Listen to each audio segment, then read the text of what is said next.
ഈ സ്ഥാപനം Jawaharlal Nehru Tropical Botanic Garden and Research Institute നമ്മളുടെ കേരള ഗവൺമെൻറ്റിൻ്റെ ശാസ്ത്ര സാങ്കേതിക ഡിപ്പാർട്ട്മെൻറ്റിൻ്റെ കീഴിൽ Kerala State Science Technology and എൻവയൺമെൻറ്റിൻ്റെ കീഴിൽ 6 സ്ഥാപനങ്ങളിലെ ഒരു ഗവേഷണ സ്ഥാപനമാണിത്.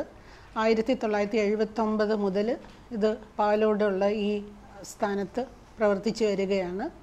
ഇവിടെ ഞങ്ങളുടെ മുഖ്യമായിട്ട് ഞങ്ങൾ ചെയ്യുന്ന കാര്യം പലതരം വൃക്ഷങ്ങളെയും സസ്യലതാദികളെയും എല്ലാം ഇവിടെ പരിപോഷിച്ച് പോരുന്നു. ഞങ്ങളിവിടെ അതിനെല്ലാം നട്ടു വളർത്തി നമ്മുടെ ഈ ഭൂമിയിൽ നിന്ന് അപ്രത്യക്ഷമായിക്കൊണ്ടിരിക്കുന്ന സസ്യങ്ങൾ, ഈ അഗസ്ത്യ മലയുടെ കീഴിൽ നിന്ന് അപ്രത്യക്ഷമായി ഇരിക്കുന്ന സസ്യങ്ങളെല്ലാം ഞങ്ങളിവിടെ കൊണ്ടുവന്ന് പരിപോഷിപ്പിച്ച് നന്നായിട്ട് വളർത്തി ഞങ്ങളതിനെ കൺസർവേഷൻ ആൻഡ് സസ്റ്റൈനബിൾ യൂട്ടിലൈസേഷൻ എന്ന് ഇംഗ്ലീഷിൽ പറയും. പലതരം കളക്ഷൻസ് ഞങ്ങൾക്ക് ഇവിടെ ഉണ്ട്. ഉദാഹരണത്തിന് മുളകളുടെ വർഗത്തിൽ 70 സ്പീഷീസുകളുണ്ട്. അതിവിടെ ഇന്ത്യയിൽ വേറെ ഒരു ബൊട്ടാണിക്കൽ ഗാർഡനിലും 70 സ്പീഷീസ് മുളകളില്ല. അതുപോലെ ഓർക്കിഡിൻ്റെ 600 സ്പീഷീസ് ഓർക്കിഡുകൾ ഇവിടെ ഉണ്ട്. പിന്നെ ഇൻസെക്ടിവോറസ് പ്ലാന്റ് എന്ന് നമ്മൾ പറയുന്ന അങ്ങനെ പ്രാണികളെയൊക്കെ ഭക്ഷിക്കുന്ന ഇൻസെക്ടിവോറസ് പ്ലാന്റ്സിൻ്റെ 30 സ്പീഷീസ് ഇത് ഇന്ത്യയിൽ വേറെ എവിടെയും ഇല്ല. അതുപോലെ അനേകം ഫേണുകൾ, പന്നൽ ചെടികൾ എന്ന് പറയുന്ന ഫേണുകൾ, ജിംനോസ്പേം എന്ന് പറയുന്ന വേറൊരു വർഗം, ഔഷധ സസ്യങ്ങൾ 1000-ൽ പരം സ്പീഷീസുകൾ ഞങ്ങളുടെ കൈവശമുണ്ട്. ഇതാണ് ഞങ്ങളുടെ കളക്ഷൻസ്. മരങ്ങൾ, ഇന്ത്യയിൽ നിന്ന് അകത്തും പുറത്തുമുള്ള മരങ്ങൾ ഒരു 650-ൽ കൂടുതൽ മരങ്ങളുണ്ട്. ഫൈക്കസ് എന്ന് പറഞ്ഞ ഇനത്തിൽ, അതായത് ആലിൻ്റെ വർഗത്തിൽ 150ഓളം സ്പീഷീസുകൾ ഞങ്ങൾ ബോൺസായി ആയിട്ട് വളർത്തുന്നുണ്ട് ഇവിടെ. അങ്ങനെ ഒരുപാട് സസ്യ കളക്ഷൻസ് ഇവിടെയുണ്ട്. 4000 സ്പീഷീസിൻ്റെ 50,000 ആക്സെഷൻസ് എന്ന് വെച്ചാൽ ഒരു സ്പീഷീസിന് തന്നെ പല ഭാഗത്തുനിന്ന് കളക്ട് ചെയ്യുന്നതിന് നമ്മൾ ആക്സെഷൻ എന്ന് പറയും. അങ്ങനെ 50,000 ആക്സെഷൻ 4000 സ്പീഷീസിൻ്റെ ഇവിടെ ഞങ്ങളുടെ കൈവശമുണ്ട്. ഇതിനെല്ലാം ഇവിടെ പരിപോഷിച്ച് കൊണ്ട് നടക്കുക എന്ന് പറയുന്നത് ഒരു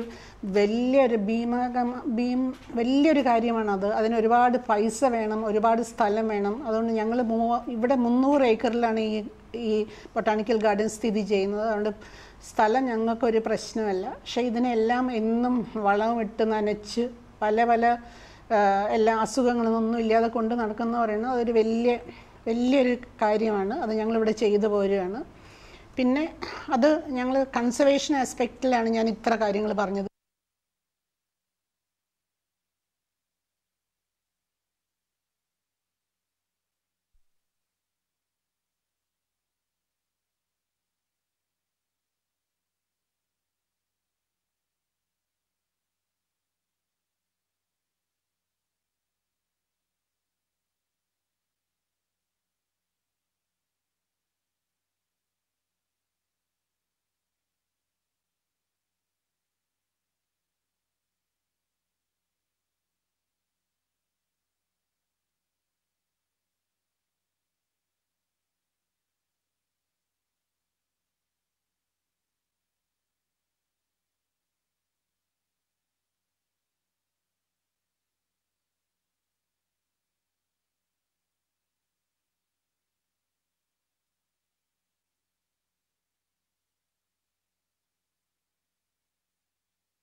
വന്യജാതി ഓർക്കിഡുകളുടെ കളക്ഷനാണ് ഇതിനകത്തുള്ളത്. ഇന്ത്യയിലെ മിക്കവാറും എല്ലാ വനമേഖലകളിൽ നിന്നുള്ള കളക്ഷൻസും കൂടാതെ വിദേശ രാജ്യങ്ങളിൽ നിന്നുള്ള കളക്ഷനുകളും ഉൾപ്പെട്ട ഒരു സ്പീഷീസ് ഓർക്കിഡേറിയമാണ് ഇതിനകത്തുള്ളത്. ഏകദേശം 600 സ്പീഷീസുകളുടെ കളക്ഷൻ ഇതിനകത്തുണ്ട്. അതുകൂടാതെ തന്നെ കാർണിവോറസ് പ്ലാന്റ്സ് എന്ന് പറയുന്ന ഒരു ഗ്രൂപ്പിൽപ്പെട്ട ചെടികളുടെ ഒരു കളക്ഷൻ നമുക്ക് ഇതിനകത്ത് കാണാൻ കഴിയും. ഓർക്കിഡുകളിൽ തന്നെ മണ്ണിൽ വളരുന്നവ, മരത്തിൽ വളരുന്നവ, അങ്ങനെ വിവിധ പ്രദേശങ്ങളിൽ അവരുടെ ആവാസ വ്യവസ്ഥയ്ക്ക് വളരെയധികം വൈജാത്യമുള്ളൊരു ഗ്രൂപ്പാണ് ഓർക്കിഡുകൾ എന്ന് പറയുന്നത്. ഇവിടെ കാണപ്പെടുന്ന ഈ ഓർക്കിഡുകളെല്ലാം തന്നെ ടെറസ്ട്രിയൽ ഓർക്കിഡ്സ് അഥവാ മണ്ണിൽ വളരുന്ന ഓർക്കിഡുകളാണ്. നമ്മുടെ വനപ്രദേശങ്ങളിലും മറ്റ് വിദേശ രാജ്യങ്ങളുടെ വനപ്രദേശങ്ങളിലും കാണപ്പെടുന്ന ഓർക്കിഡുകളുടെ കളക്ഷനാണ് ഇതിനകത്തുള്ളത്. പ്രധാനമായും കൺസർവേഷൻ ആസ്പെക്റ്റും അതുകൂടാതെ ബ്രീഡിംഗ് വർക്കുകൾ, പുതിയ ഹൈബ്രിഡുകൾ ഉണ്ടാക്കിയെടുക്കുന്നതിന് വേണ്ടിയും ഈ കളക്ഷൻ ഞങ്ങൾ ഉപയോഗിക്കുന്നുണ്ട്. ഫോളിഡോട്ട ഇംബ്രിക്കേറ്റ എന്ന് പറയുന്ന ഒരു ഇനം ഓർക്കിഡാണിത്. നമ്മുടെ കേരളത്തിലെ വനമേഖലകളിൽ സാധാരണയായി കാണപ്പെടുന്നൊരു ചെടിയാണിത്.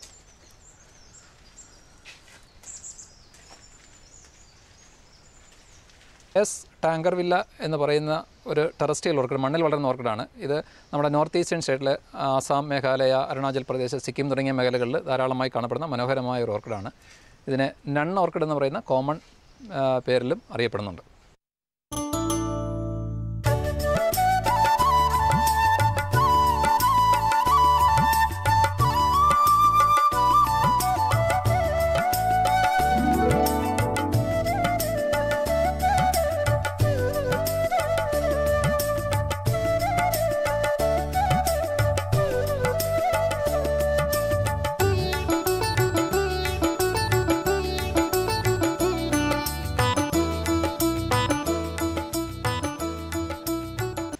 ഇത് അരുണാചൽ പ്രദേശിലെ വനമേഖലകളിൽ കാണപ്പെടുന്ന ഒരു വന്യജാതി വാഴയുടെ വെറൈറ്റിയാണ്. ഓർണമെൻ്റൽ ആയിട്ടാണ് പ്രധാനമായിട്ടും ഉപയോഗിച്ചിരിക്കുന്നത്. ഇതിൻ്റെ പൂക്കൾ വളരെ ഭംഗിയുള്ളതാണ്.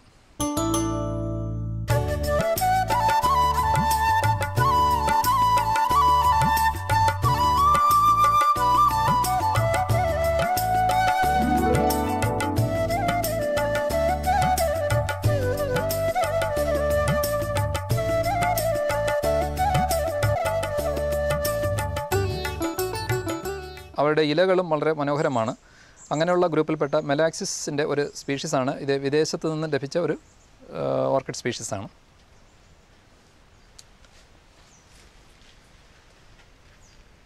ഇത് സ്ലിപ്പർ ഓർക്കിഡുകൾ എന്നറിയപ്പെടുന്ന ഒരു ഗ്രൂപ്പാണ്. ഇവയുടെ പൂക്കൾ ഹാഫ് ഷൂ പോലുള്ള റോയൽ ഫാമിലിയിലുള്ളവർ ധരിച്ചിരുന്ന പഴയ ഹാഫ് ഷൂവിൻ്റെ മോഡലുള്ളത് കൊണ്ട് ഇതിനെ സ്ലിപ്പർ ഓർക്കിഡ് എന്നറിയപ്പെടുന്നു. ഇതിൽ കേരളത്തിലെ ഏക സ്പീഷീസ് എന്ന് പറയുന്ന അഗസ്ത്യമലയിലുള്ള പാഫിപ്പിള്ളൻ റൂറിയാണ്. അത് ലോകത്തിൻ്റെ മറ്റൊരു ഭാഗത്തും ഇല്ലെന്ന് മാത്രമല്ല നമുക്കുള്ള ഏക പാഫിപ്പിള്ളൻ സ്പീഷീസുമാണ്. ഇത് ബ്രീഡിങ്ങിന് വേണ്ടി ടിബിജാറയെ ഉപയോഗിക്കുകയും ഇതുപയോഗിച്ച് ടിബിജാറയിൽ നിന്ന് ഡോക്ടർ MS വല്യത്താൻ എന്ന് പറയുന്ന പാഫിപ്പിള്ളം MS വല്യത്താൻ എന്ന് പറയുന്ന ഹൈബ്രിഡിനെ ഉൽപ്പാദിപ്പിക്കുകയും ചെയ്തിട്ടുണ്ട്. ഓർക്കിഡിൻ്റെ ഒരു കായാണ് വർഗ്ഗസങ്കരണത്തിലൂടെ ക്രോസ് ചെയ്തുണ്ടാക്കിയ ഒരു ഹൈബ്രിഡിൻ്റെ പോഡാണ്. ഇതിനകത്ത് ലക്ഷക്കണക്കിന് സീഡ്സ് ഉണ്ട്. ഇത് ലബോറട്ടറിയിൽ മുളപ്പിച്ച് പുതിയ വെറൈറ്റി ഉണ്ടാക്കുന്നതിൻ്റെ ഭാഗമായിട്ട് ചെയ്തിട്ടുള്ള പോഡാണ്.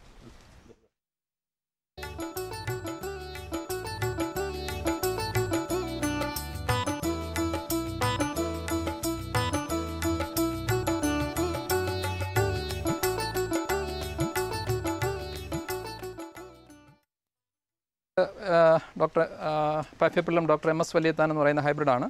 നമ്മുടെ ഫോർമർ സയൻസ് ആൻഡ് ടെക്നോളജിയുടെ ചെയർമാനായിരുന്ന എക്സിക്യൂട്ടീവ് വൈസ് പ്രസിഡൻ്റായിരുന്ന എബ്രഹാം വല്യത്താൻ സാറിൻ്റെ പേരിൽ നാമകരണം ചെയ്തിട്ടുള്ള ഹൈബ്രിഡ് ടിബിജാറയിൽ ഡെവലപ്പ് ചെയ്തതാണ്. നമ്മുടെ അഗസ്ത്യാർകൂടത്തിലുള്ള പാഫിപ്പിള്ളൻ റൂറിയും മറ്റൊരു സ്പീഷീസും തമ്മിൽ ക്രോസ് ചെയ്ത് ഉണ്ടാക്കിയിട്ടുള്ളതാണ്. വളരെ നന്നായിട്ട് ഫ്ലവർ ചെയ്യുകയും ധാരാളം ഫ്ലവറുകൾ തരികയും ചെയ്യുന്നൊരു വെറൈറ്റിയാണ്. റോയൽ ഹോർട്ടിക്കൾച്ചർ സൊസൈറ്റിയിൽ രജിസ്റ്റർ ചെയ്തിട്ടുള്ള വെറൈറ്റിയാണത്. വിദേശത്തു നിന്നുള്ളൊരു ഓർക്കിഡ് സ്പീഷീസാണ് മാക്സിലേറിയ റൂഫസൻസ് എന്ന് പറയുന്ന ഈ ചെടി. ഫ്രാൻസിൽ നിന്ന് കിട്ടിയിട്ടുള്ളതാണ്. ഇതിൻ്റെ പൂക്കൾക്ക് നമ്മുടെ വാനിലയുടെ ഗന്ധമുള്ള പൂക്കളാണ്. വളരെ നല്ല മണം തരുന്ന ഈ ചെടി ഈ 2-3 വർഷത്തിലധികമായി ഇവിടെ ഇൻട്രൊഡ്യൂസ് ചെയ്തിട്ട്.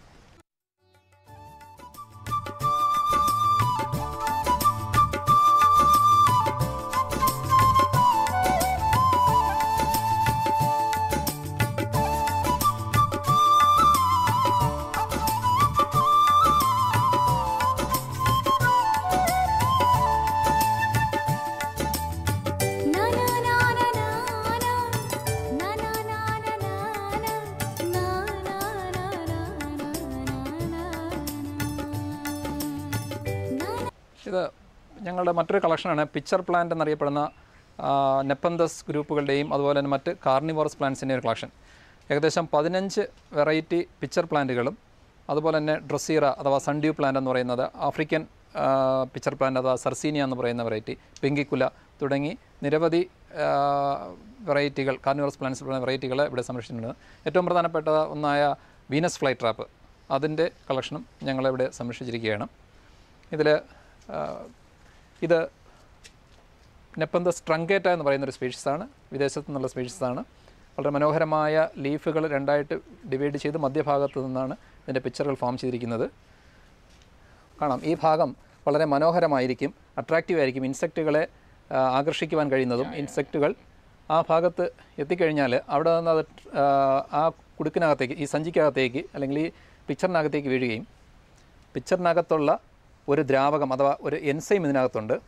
ആ എൻസൈമിൽ പെട്ട് മുങ്ങിച്ചത്ത് കഴിഞ്ഞാൽ ആ എൻസൈം ഇതിനകത്തുള്ള നൈട്രജൻ മെറ്റീരിയൽസ് പ്ലാന്റിന് അബ്സോർവ് ചെയ്ത് കൊടുക്കുകയും ചെയ്യും.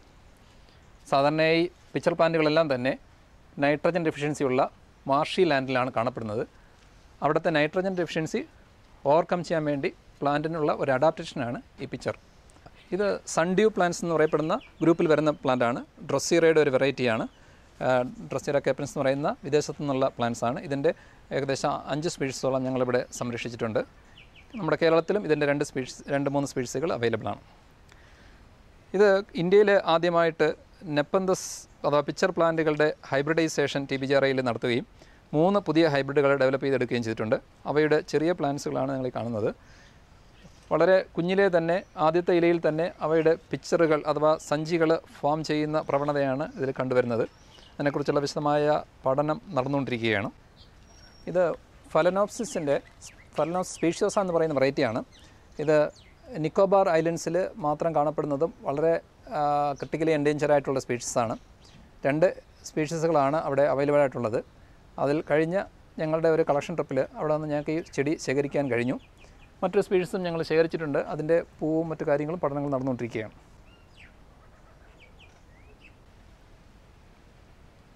നെപ്പന്തസ് മിറാബിലിസ് എന്ന് പറയുന്ന ഒരു സ്പീഷീസാണ്. വളരെ മനോഹരങ്ങളായ പിക്ചറുള്ളതാണ്. ഈ നെപ്പന്തസ് മിറാബിലിസിനെയാണ് ഞങ്ങൾ ഫീമെയിൽ പ്ലാന്റായിട്ട് ഉപയോഗിച്ച് പുതിയ ഹൈബ്രിഡ്സ് ഡെവലപ്പ് ചെയ്തിരിക്കുന്നത്.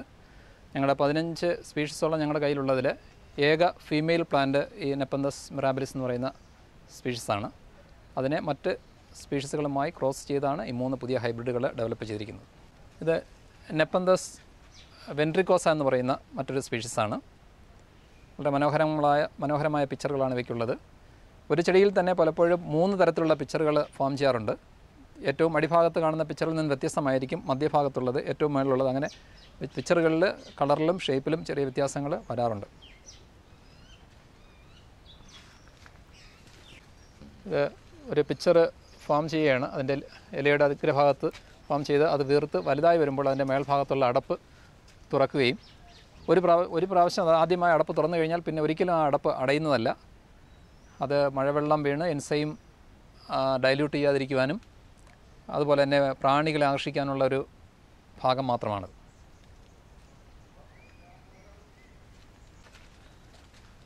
നെപ്പന്തസ് റഫ്ലേസിയാന എന്ന് പറയുന്ന വെറൈറ്റിയാണ്. വളരെ മനോഹരമായ പിക്ചറുകളും വലിപ്പമുള്ള പിക്ചറുകളുമാണ്. ഇതിൻ്റെ തന്നെ 3 വേരിയേഷൻസ് ഞങ്ങളിവിടെ സൂക്ഷിച്ചിട്ടുണ്ട്.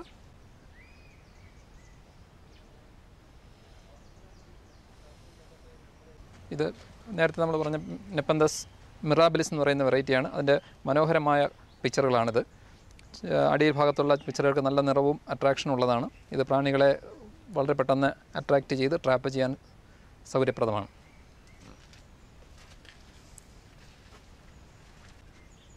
ഇത് വീണ്ടും നെപ്പന്തസ് റഫ്ലേസിയാനയുടെ മറ്റൊരു വെറൈറ്റിയാണ്. ഇത് സിംഗപ്പൂരിൽ നിന്നുള്ള ഹൈബ്രിഡാണ്.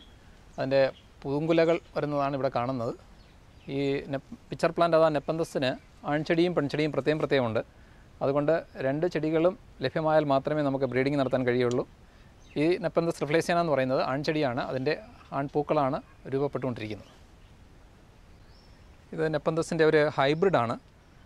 നെപ്പന്തസ് ആംബുലേറിയ എന്ന് പറയുന്ന സ്പീഷീസ് നെപ്പന്തസ് വിച്ചി എന്ന് പറയുന്ന സ്പീഷീസുമായിട്ട് ക്രോസ് ചെയ്തുണ്ടാക്കിയിട്ടുള്ളതാണ്.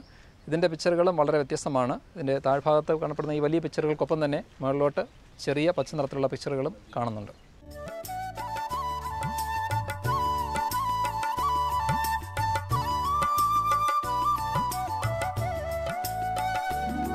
ഇത് ജിങ്കോ ബൈലോബ എന്ന് പറയുന്ന പ്ലാന്റാണ്. ജിങ്കോ ബൈലോബ എന്ന് പറയുന്ന പ്ലാന്റ് ഡൈനോസറസിൻ്റെയും മറ്റും കാലഘട്ടത്തിൽ ഭൂമിയിൽ ഉണ്ടായിരുന്നതും ആ കാലഘട്ടത്തിൽ ഉണ്ടായിരുന്നതിൽ ഇന്ന് ലൈവായിട്ടുള്ള ഏക പ്ലാന്റാണിത്. ഇത് ശരിക്കും ഒരു മരമാണ്. ഞങ്ങൾ ഇവിടെ അത് വിദ്യാർത്ഥികൾക്കും മറ്റും വേണ്ടി അതിൻ്റെ ചെറിയ പ്ലാന്റ്സ് കൊണ്ടുവച്ച് കഴിഞ്ഞപ്പോൾ വളരുവാൻ അല്പം ബുദ്ധിമുട്ടുള്ള പ്ലാന്റാണ്. നോർത്ത് ഈസ്റ്റേൺ ഭാഗത്ത് നമ്മുടെ രാജ്യത്ത് ഇത് കാണപ്പെടുന്നുണ്ട്. ഡ്രൊസീറ കേപ്പൻസിസ് എന്ന് പറയുന്ന സൗത്ത് ആഫ്രിക്കൻ വെറൈറ്റിയാണത്. ഇത് ഡ്രസ്സിറ പ്രൊലിഫറ എന്ന് പറയുന്ന ഓസ്ട്രേലിയൻ വെറൈറ്റിയാണ്, ഓസ്ട്രേലിയൻ സ്പീഷീസ് ആണ്.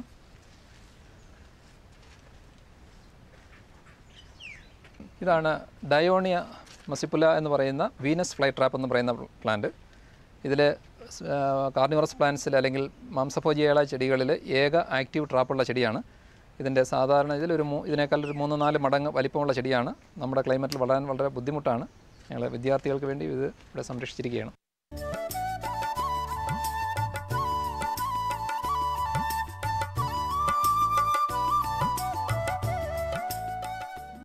JNTPGRയുടെ ബാംബു സെറ്റം അല്ലെങ്കിൽ മുളങ്കാടുകളെന്ന് പറയും. നമുക്ക് 25 ഏക്കർ മുളങ്കാടുകളാണുള്ളത്. അതിൽ 69 ഇനം മുളകളുണ്ട്. ദക്ഷിണേന്ത്യയിലെ ഏറ്റവും വലിയ ബാംബു സെറ്റം ആണ് നമുക്കുള്ളത്.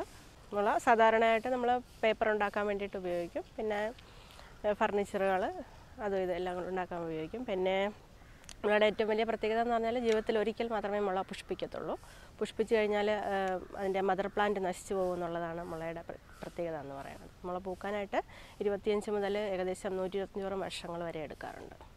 മുളയരി നമ്മൾ കഴിക്കാൻ വേണ്ടിയിട്ട് ഉപയോഗിക്കാറുണ്ട്. കഞ്ഞി, പായസം തുടങ്ങിയ ഉപ്പുമാവ് തുടങ്ങിയ സാധനങ്ങളൊക്കെ ഉണ്ടാക്കാൻ ഉപയോഗിക്കാറുണ്ട്.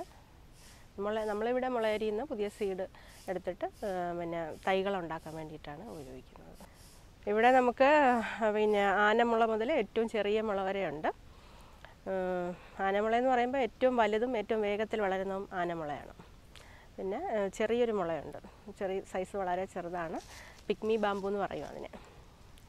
പിന്നെ ലാത്തി ഉണ്ടാക്കുന്ന മുളയുണ്ട്, പിന്നെ വാക്കിംഗ് ബാമ്പു ഉണ്ട്, റണ്ണിങ് ബാമ്പു ഉണ്ട്, ക്ലൈമ്പിംഗ് ബാമ്പു ഉണ്ട്. അങ്ങനെ ഒരുപാട് ഇനം മുളകളുണ്ട്. നമ്മളിവിടെ ഈ സസ്യങ്ങളിൽ നിന്ന് നമുക്ക് എന്തെല്ലാം ലഭിക്കും, അതിൻ്റെ രാസഘടകങ്ങൾ എന്തെല്ലാം നമുക്ക് ഔഷധങ്ങളായിട്ട് ഉപയോഗിക്കാം, അതുപോലെ പെർഫ്യൂമറി, അതായത് ഇങ്ങനെ സെൻറ്റ് പെർഫ്യൂംസൊക്കെ ഉണ്ടാക്കാൻ എന്തെല്ലാം ഉപയോഗിക്കാം, എന്തെല്ലാം നമുക്ക് ഭക്ഷണങ്ങളും ഔഷധങ്ങളൊക്കെ ആയിട്ട് എന്തെല്ലാം ഉപയോഗിക്കാം, അങ്ങനത്തെ പഠനങ്ങളെല്ലാം ഇവിടെ നടന്നു വരുന്നുണ്ട്. വളരെ എല്ലാ സാങ്കേതിക ഫെസിലിറ്റീസും ഉള്ളൊരു ഫൈറ്റോ കെമിസ്ട്രി ലബോറട്ടറി ഞങ്ങൾക്കുണ്ട്. അതുപോലെ ഇവിടെ ഒരു എത്നോ ഫാർമക്കോളജി ലബോറട്ടറി, അതായത് എങ്ങനെയാണ് ഈ ഔഷധ സസ്യങ്ങൾ ശരീരത്തിൽ ആക്ട് ചെയ്യുന്നത് എന്ന് പഠിക്കാനായിട്ട് ഒരു എത്നോ ഫാർമക്കോളജി ലബോറട്ടറി ഉണ്ട്. അവിടെ എല്ലാ ഔഷധ സസ്യങ്ങളെല്ലാം ഞങ്ങൾ ടെസ്റ്റ് ചെയ്യുന്നത് മൃഗങ്ങളിലാണ്. എലികൾ, അതുപോലെ ഗിനി പിഗ്സ്, ഇതിലൊക്കെ നമ്മൾ ആദ്യം പഠിക്കും. പിന്നെ ഏതെങ്കിലും ഒരു സസ്യത്തിൽ നിന്ന് ഒരു ഡ്രഗ്, ഞങ്ങൾക്കൊരു കാൻഡിഡേറ്റ് ആയിട്ട് ഒരു ഡ്രഗ് ഡെവലപ്പ് ചെയ്തു എന്ന് കണ്ടാൽ ഉടനെ നമ്മളത് ക്ലിനിക്കൽ ട്രയൽസ്, ഞങ്ങൾക്ക് ഇവിടെ ക്ലിനിക്കൽ ട്രയൽസ് ചെയ്യാൻ പാടില്ല, അതിന് ഡോക്ടേഴ്സും ഒക്കെ ഉള്ളൊരു ടീം വേണം. അപ്പോൾ ക്ലിനിക്കൽ ട്രയൽസ് ഇപ്പം ഞങ്ങളുടെ ഒരു ഔഷധ സസ്യത്തിൽ നിന്ന് വേർതിരിച്ചൊരു ഘടകം കേരള ആയുർവേദ ഫാർമസി കോർപ്പറേഷൻ, അതായത് ഔഷധിയിൽ ഇപ്പോൾ ക്ലിനിക്കൽ ട്രയൽ നടന്നുകൊണ്ടിരിക്കുകയാണ്. അതായത് മനുഷ്യരിൽ പരീക്ഷണങ്ങൾ നടന്നു വരികയാണ് ഔഷധിയിൽ. ഇതെല്ലാം ഔഷധങ്ങളുടെ സുസ്ഥിരമായ ഉപയോഗമാണ് ഞാൻ ഈ പറഞ്ഞു വരുന്നത്. ഈ സസ്യങ്ങളുടെ എല്ലാം സുസ്ഥിരമായ ഉപയോഗത്തിന് വേണ്ടിയാണ് ഈ വക പരീക്ഷണങ്ങളൊക്കെ. ഇവിടുന്ന് നേരത്തെ തന്നെ ജീവനി എന്ന് പറഞ്ഞ ഒരു ഔഷധ സസ്യം നമ്മളിവിടുന്ന് വികസിപ്പിച്ചെടുത്തിട്ടുണ്ട്. അത് കോയമ്പത്തൂർ ആര്യവൈദ്യ ഫാർമസിയിൽ 10 വർഷത്തോളം അവിടെ അവരത് സെയിലിനുണ്ടായിരുന്നു, കോയമ്പത്തൂർ ആര്യവൈദ്യ ഫാർമസിയിൽ നിന്ന്. പിന്നെ അതുപോലെ സിസെറോസ്പ് എന്ന് പറഞ്ഞൊരു ഔഷധം സസ്യങ്ങളിൽ നിന്ന് വികസിപ്പിച്ചെടുത്ത ഒരെണ്ണം ഈ സോറിയാസിസ് എന്ന് പറഞ്ഞ അസുഖത്തിന് വളരെ നന്നായിട്ട് ഉപയോഗിക്കുന്ന ഒരു ഔഷധം. അത് ഞങ്ങൾ മാർക്കറ്റ് ചെയ്തത് മധ്യപ്രദേശിലൊരു കമ്പനി, ഹാർദ കെമിക്കൽസ് എന്ന് പറഞ്ഞ മധ്യപ്രദേശിലൊരു കമ്പനിയാണ് ആ ഔഷധം. സിസെറോസ്പ് എന്നാണ് അതിൻ്റെ പേര്. അത് അവിടെയാണ് മാർക്കറ്റ് ചെയ്യുന്നത്. പിന്നെ ഇതുകൂടാതെ ഞങ്ങൾ ടിഷ്യൂ കൾച്ചർ വഴി ഒരുപാട് വാഴത്തൈകൾ, ഇപ്പം ഞങ്ങൾക്ക് ഒരു RKVY പ്രോജക്റ്റ് കിട്ടിയിട്ടുണ്ട്. അതായത് നമ്മൾ 1 ലക്ഷം അടുത്ത ഓണം, ഈ 2014 ഓണം ആകുമ്പോഴേക്കും 1 ലക്ഷം വാഴത്തൈകൾ ജനശ്രീക്ക് കൊടുക്കാമെന്ന് ഏറ്റിരിക്കുകയാണ്. അപ്പം 1 കോടി രൂപയുടെ ഒരു പ്രോജക്റ്റ് ഞങ്ങൾക്ക് കിട്ടിയിട്ടുണ്ട്. അത് ഇപ്പോൾ നല്ല രീതിയിൽ നടന്നുകൊണ്ടിരിക്കുകയാണ്. അതുപോലെ ഒരുപാട് എക്സ്റ്റൻഷൻ പ്രോഗ്രാംസ് ഞങ്ങൾക്കുണ്ട്. ഇങ്ങനെ സ്ത്രീകൾക്കോ അല്ലെങ്കിൽ കുട്ടികൾക്കൊക്കെ മെഡിസിനൽ പ്ലാന്റ്സിനെ പറ്റിയുള്ള വിവരങ്ങളൊക്കെ പറഞ്ഞു കൊടുക്കുക. സ്ത്രീകൾക്ക് മഷ്റൂം കൾട്ടിവേഷൻ പ്രോഗ്രാംസ്, ഒരുപാട് ഫാമേഴ്സ്, അഗ്രികൾച്ചർ ഡിപ്പാർട്ട്മെൻറ്റിൽ നിന്ന് ഒരുപാട് കൃഷിക്കാർ വന്ന് അവർക്ക് ഞങ്ങൾ ട്രെയിനിങ് പ്രോഗ്രാംസ് കൊടുക്കുന്നുണ്ട്. നെബാർഡ് ഞങ്ങൾക്കൊരു പ്രോഗ്രാം തന്നിട്ടുണ്ട്, അതായത് കമ്പോസ്റ്റ് മാനുഫാക്ചർ എന്ന് പറഞ്ഞൊരു പ്രോഗ്രാം. നെബാർഡ് ഞങ്ങൾക്ക് പൈസ തന്നു. ഞങ്ങൾ ഇവിടുത്തെ എല്ലാ ഇലകളും ഗ്രീൻ വേസ്റ്റും എല്ലാം ഉപയോഗിച്ച് ഞങ്ങൾ കമ്പോസ്റ്റ് ഉണ്ടാക്കി. ഇവിടെ ഞങ്ങളുടെ എല്ലാ ആവശ്യങ്ങൾക്കുള്ള കമ്പോസ്റ്റ് ഇവിടെ തന്നെ ഞങ്ങൾ ഉണ്ടാക്കുകയാണ്.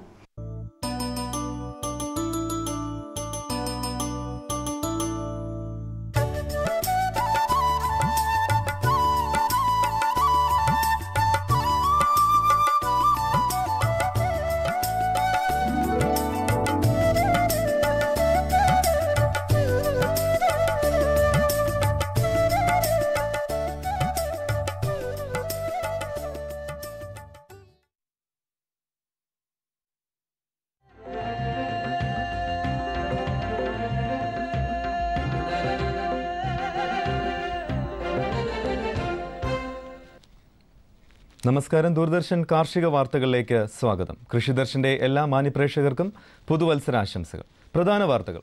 എല്ലാ സ്കൂളുകളിലും ബയോഗ്യാസ് പ്ലാന്റ്. കാലാവസ്ഥാധിഷ്ഠിത വിള ഇൻഷുറൻസ് പദ്ധതിയിൽ ജനുവരി 10 വരെ അംഗമാകാം. വിശദമായ വാർത്തകളിലേക്ക്. കേരളത്തിലെ 4000-ഓളം സ്കൂളുകളിൽ ബയോഗ്യാസ് പ്ലാന്റ് സ്ഥാപിക്കുന്ന നൂതന പദ്ധതിക്ക് കൃഷിവകുപ്പ് തുടക്കം കുറിച്ചു. പദ്ധതിയുടെ സംസ്ഥാനതല ഉദ്ഘാടനം Parottukonam central soil analytical laboratory അങ്കണത്തിൽ ഇന്ന് ഉച്ചയ്ക്ക് കൃഷി മൃഗസംരക്ഷണ വകുപ്പ് മന്ത്രി ശ്രീ KP മോഹനന്റെ അധ്യക്ഷതയിൽ മുഖ്യമന്ത്രി ശ്രീ ഉമ്മൻചാണ്ടി നിർവഹിച്ചു. കൃഷിവകുപ്പ് 8 കോടി രൂപയുടെ പദ്ധതിയാണ് ഇതിനായി നടപ്പാക്കുന്നത്. 13,000 രൂപ മുതൽ 23,500 രൂപ വരെ ചെലവ് വരുന്ന ചെറുകിട പ്ലാന്റുകളാണ് ഈ പദ്ധതിയിലൂടെ സ്ഥാപിക്കുക. നെല്ല്, വാഴ, കരിമ്പ്, കായ്ഫലമുള്ള കശുമാവ് എന്നിവയ്ക്കുള്ള കാലാവസ്ഥാധിഷ്ഠിത വിള ഇൻഷുറൻസ് പദ്ധതിയിൽ കർഷകർക്ക് അംഗമാകാനുള്ള അവസാന തീയതി 2014 ജനുവരി 10 ആണ്. എന്നാൽ ഇടുക്കി, വയനാട്, കോഴിക്കോട്, മലപ്പുറം, കൊല്ലം, തൃശൂർ, കാസർഗോഡ് ജില്ലകളിലെ പുഞ്ച നെൽകൃഷി കർഷകർക്ക് ജനുവരി 31 വരെ പദ്ധതിയിൽ ചേരാം. നെല്ലിന് ഏക്കർ ഒന്നിന് പരമാവധി 10,000 രൂപയാണ് ഇൻഷുറൻസ് തുക. സബ്സിഡി നീക്കി കർഷകർ അടയ്ക്കേണ്ട പ്രീമിയം 200 രൂപയാണ്. വാഴയ്ക്ക് ഏക്കറിന് 40,000 രൂപയാണ് ഇൻഷുറൻസ് തുക. പ്രീമിയം 2,400 രൂപ. കരിമ്പിന് 10,000 രൂപയാണ് ഇൻഷുറൻസ്. പ്രീമിയം 600 രൂപ. കശുമാവിന് മരത്തിന്റെ പ്രായം കണക്കാക്കിയാണ് ഇൻഷുറൻസും പ്രീമിയവും നിശ്ചയിക്കുക. വിളകൾക്ക് ദോഷകരമായി ബാധിക്കുന്ന താപനിലയിലുണ്ടാകുന്ന ഏറ്റക്കുറച്ചിലുകൾ, കാലം തെറ്റിയുള്ള മഴ, ശക്തിയായ കാറ്റ്, രോഗകീടാക്രമണം അധികരിക്കാനുള്ള കാലാവസ്ഥ, വരൾച്ച എന്നിവയ്ക്കെതിരെയാണ് വിളകൾക്ക് പരിരക്ഷ. മൊത്തം പ്രീമിയം തുകയുടെ 50 മുതൽ 75% വരെയാണ് കേന്ദ്ര സംസ്ഥാന സർക്കാർ സബ്സിഡി. കൂടുതൽ വിവരങ്ങൾക്ക് www.aicofindia.com എന്ന വെബ്സൈറ്റ് സന്ദർശിക്കുക. ബന്ധപ്പെടാവുന്ന ഫോൺ നമ്പർ 04712 334 493.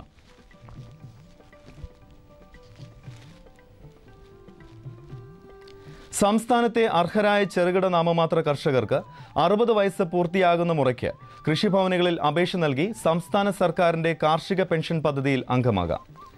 2 ഹെക്ടർ വരെ കൃഷിഭൂമിയുള്ളവരെയാണ് ചെറുകിട നാമമാത്ര കർഷകരായി കണക്കാക്കുന്നത്. 500 രൂപയാണ് പ്രതിമാസ പെൻഷൻ. അംഗത്വ ഫീസ് 25 രൂപയായിരിക്കും. കൂടുതൽ വിവരങ്ങൾക്ക് അടുത്തുള്ള കൃഷിഭവനുമായി ബന്ധപ്പെടുക. തിരുവനന്തപുരം മിത്ര നികേതൻ കൃഷി വിജ്ഞാന കേന്ദ്രം 18-നും 45-നും മധ്യേ പ്രായമുള്ള യുവതി യുവാക്കൾക്ക് തെങ്ങ് കയറ്റത്തിൽ പരിശീലനം നൽകുന്നു. താൽപ്പര്യമുള്ളവർ ജനുവരി 4-ന് മുൻപ് മിത്ര നികേതനുമായി ബന്ധപ്പെടണം. ബന്ധപ്പെടാവുന്ന ഫോൺ നമ്പർ 9447 41347. തൃശൂർ എരുമപ്പെട്ടി കൃഷിഭവനിൽ തെങ്ങുകയറ്റ പരിശീലനം നൽകുന്നു. കൂടാതെ തെങ്ങുകയറ്റ യന്ത്രവും ലഭ്യമാണ്. കർഷകർ ജനുവരി 8-ന് മുൻപ് 500 രൂപ അടച്ച് കൃഷിഭവനിൽ പേര് രജിസ്റ്റർ ചെയ്യണം. ഇന്ത്യൻ കാർഷിക ഗവേഷണ കൗൺസിൽ നടത്തുന്ന അഖിലേന്ത്യാ കാർഷിക പ്രവേശന പരീക്ഷയ്ക്കുള്ള അപേക്ഷാ form Kerala veterinary and animal sciences സർവകലാശാലയുടെ പൂക്കോട് അക്കാദമിക് ഡയറക്ടറേറ്റിൽ വിതരണം തുടങ്ങി. വെബ്സൈറ്റിൽ നിന്നും ഫോം ഡൗൺലോഡ് ചെയ്യാം. Website icar.org.in. ബന്ധപ്പെടാവുന്ന ഫോൺ നമ്പർ 04936 209 270. തവനൂർ കേളപ്പച്ചി കാർഷിക എഞ്ചിനീയറിംഗ് കോളേജിലെ കൃഷി വിജ്ഞാന കേന്ദ്രത്തിൽ ജനുവരി 4 മുതൽ 9 വരെ കാർഷിക സാങ്കേതിക വാരാചരണം നടത്തുന്നു. ഇതിനോടനുബന്ധിച്ച് വിവിധ കാർഷിക യന്ത്രങ്ങളുടെ പ്രദർശനം, കൃത്യത കൃഷിയിലെ വിവിധ ഘട്ടങ്ങളുടെ വിശദീകരണം എന്നിവ കർഷകർക്ക് നേരിട്ട് മനസ്സിലാക്കാം. കൂടുതൽ വിവരങ്ങൾക്ക് ബന്ധപ്പെടാവുന്ന ഫോൺ നമ്പർ 9895703726. കേര കർഷകർക്കായി മലയൻകീഴ് കൃഷിഭവനിലൂടെ കേരഫെഡ് പച്ചത്തേങ്ങ സംഭരിക്കുന്നു. പൊതിച്ച് ചകിരി നീക്കിയ തേങ്ങയ്ക്ക് 23 രൂപയാണ് കേരഫെഡ് നൽകുന്നത്. ചൊവ്വ, വ്യാഴം ദിവസങ്ങളിലാണ് തേങ്ങ സംഭരിക്കുന്നത്. കേര കർഷകർ ഇതിനായി കൃഷിഭവനിൽ നിന്നും അപേക്ഷ വാങ്ങണമെന്ന് മലയൻകീഴ് കൃഷി ഓഫീസർ അറിയിച്ചു. ഇനി കമ്പോള നിലവാരം. റബ്ബർ RSS 4 ക്വിൻ്റലിന് 16,400 രൂപ. റബ്ബർ RSS 5 ക്വിൻ്റലിന് 15,700. വെളിച്ചെണ്ണ ക്വിൻ്റലിന് 10,550 രൂപ. കൊപ്ര ക്വിൻ്റലിന് 7,650 രൂപ. കുരുമുളക് 52,200. ജാതിക്ക തൊണ്ടോട് കൂടിയത് കിലോയ്ക്ക് 375 രൂപ. ജാതിക്ക തൊണ്ടില്ലാതെ 640 രൂപ. കമ്പോള അവലോകനം. കുരുമുളക് വിപണി. കൊച്ചിയിൽ ഗാർബിൾഡ് കുരുമുളക് ക്വിൻ്റലിന് 52,200 രൂപ. അൺഗാർബിൾഡ് 50,200. കുരുമുളക് വിപണി. കൽപ്പറ്റയിൽ ചേട്ടൻ കുരുമുളക് ക്വിൻ്റലിന് 50,000 രൂപ. വയനാടൻ കുരുമുളക് 51,000. കൊപ്ര വിപണി. ക്വിൻ്റലിന് കോഴിക്കോട് 7,125, തളിപ്പറമ്പ് 7,000 രൂപ. കാസർഗോഡ് 7,050 രൂപ. വെളിച്ചെണ്ണ വിപണി. ക്വിൻ്റലിന് കണ്ണൂർ 11,325 രൂപ. കോട്ടയം 11,100. ആലപ്പുഴ 10,450. കാലാവസ്ഥ. കണ്ണൂർ കൂടിയ താപനില 33.6 ഡിഗ്രി സെൽഷ്യസ്, കുറഞ്ഞ താപനില 21.8 degree Celsius. Kozhikode 33.3, 22.7. Kochi 33, 19.8. Alappuzha 32.6, 21.3. Punalur 32.5, 18. Thiruvananthapuram 33.4, 21 degree Celsius. ഇതോടെ ഇന്നത്തെ കാർഷിക വാർത്തകൾ സമാപിക്കുന്നു. നമസ്കാരം.